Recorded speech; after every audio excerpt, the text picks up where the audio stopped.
Oke, Shalom Battle Teens. Welcome to the video. Jadi di video ini gue akan sharing sedikit tentang firman Tuhan. Nah, jadi tema yang bakal gue bawa hari ini itu adalah Control Your Life.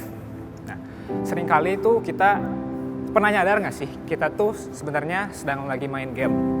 Nah, game apa sih yang kita mainin? Kita tuh sebenarnya main game kehidupan.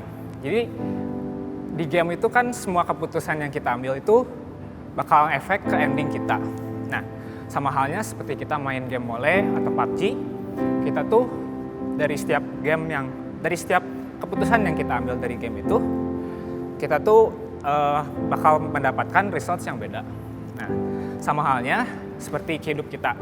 Jadi setiap hidup kita itu, kita mempunyai satu akun. Kita tuh mempunyai satu kehidupan, dan satu kehidupan itu saja. Nah, maka dari itu, kita tuh membutuhkan hidup yang bermutu agar kita bisa mendapatkan ending yang terbaik. Oke, jadi karena gimana sih buat kita bisa mendapatkan hidup yang bermutu? Sesuai dengan tema yang gue bawain hari ini, itu kita butuh kendali. Nah, apa sih yang harus kita kontrol dalam kehidupan kita? Poin yang pertama adalah control your priority. Nah, gue itu ada sebuah cerita. Jadi seorang kusir di sebuah desa itu diminta oleh seorang raja untuk mengantarkan dia ke kerajaan tetangganya. Dia tuh diberi waktu sekitar 3 hari. Nah, karena kusir ini sangat excited banget, dia bakal mengantarkan raja. Jadi dia menghabiskan 3 hari waktu itu untuk memprepare gerobaknya. Jadi dia langsung bekerja, dia memperbaiki gerobaknya itu, dia ngecat, dia bikin sebagus mungkin. Nah, udah gitu dia pas hari H, dia pagi-paginya dia nangis. Kenapa guys? Jadi dia tuh nangis karena kudanya mati. Nah, jadi ini tuh dari ilustrasi yang tadi gue kasih, kita bisa lihat apa sih fokus kita? What's your focus? Nah, dari ayat 9 itu di Markus 7 ayat 9, Yesus berkata pula kepada mereka, sungguh pandai kamu mengesampingkan perintah Allah supaya kamu dapat memelihara adat istiadatmu sendiri. Nah, dari kisah Markus ini kita ceritanya itu tentang orang-orang Farisi yang mementingkan budayanya di atas perintah Tuhan. Nah, ini juga kita bisa refleksikan dengan kehidupan kita sendiri. Selama kita memainkan game kehidupan kita, apakah kita apakah kita fokus pada hal-hal yang benar? Apakah insecurity yang kita punya, pemakaian waktu kita itu dengan benar kita pakai? Apakah kita sebagai orang Kristen benar-benar melakukan perintah Tuhan? Kita bisa buka lagi di Markus 7 ayat yang ke-7. Percuma mereka beribadah kepadaku, sedangkan ajaran yang mereka ajarkan ialah perintah manusia. Nah, jadi buat poin ini kita tuh sebagai anak Kristen, kita harus memprioritaskan kebutuhan-kebutuhan kita dengan benar.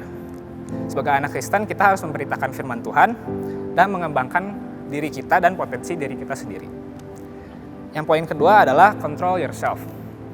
Dari yang poin kedua ini, gue ada sedikit game. Nah, jadi gamenya ini kita tutup mata dulu, terus kita sebutin jangan pikirin gajah selama 3 kali. Ya, coba ya, 1, 2, 3. Jangan pikirin gajah, jangan pikirin gajah, jangan pikirin gajah. Jadi apa yang kalian pikirin pasti gajah. Itu gue udah pasti yakin banget. Nah, dari game ini kita bisa tahu kalau dari pikiran kita tuh di setting oleh Tuhan untuk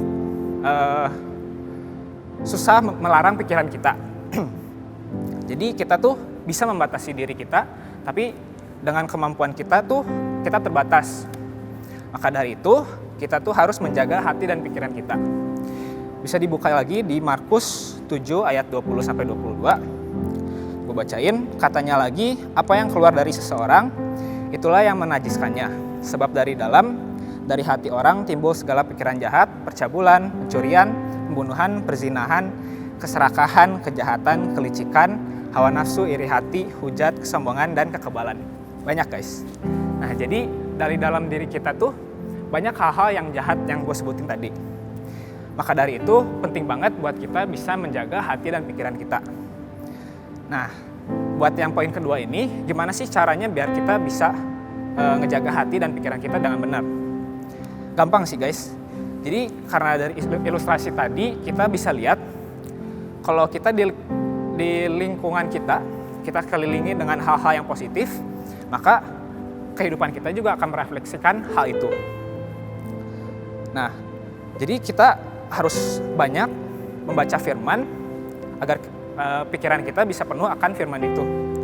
Nah, memilih lingkungan yang baik juga itu penting guys. Jadi kita kayak dari contoh tadi, kalau misalkan kita mikirinnya, kita baca firman setiap hari, yang ada di otak kita adalah firman. Jadi hal-hal yang positif akan datang ke hidup kita. Oke, kesimpulannya, jadi di dalam hidup kita itu kita harus menjadi pengemudi dan bukan penumpang. Jika kita tidak puas dengan hidup kita harus mementingkan 2 poin yang tadi. Kita harus mempunyai control over priority dan control over yourself. Ingat guys, kita sebagai Battle Teens, we are the influencers, not the influence. Sekian dari gua, terima kasih.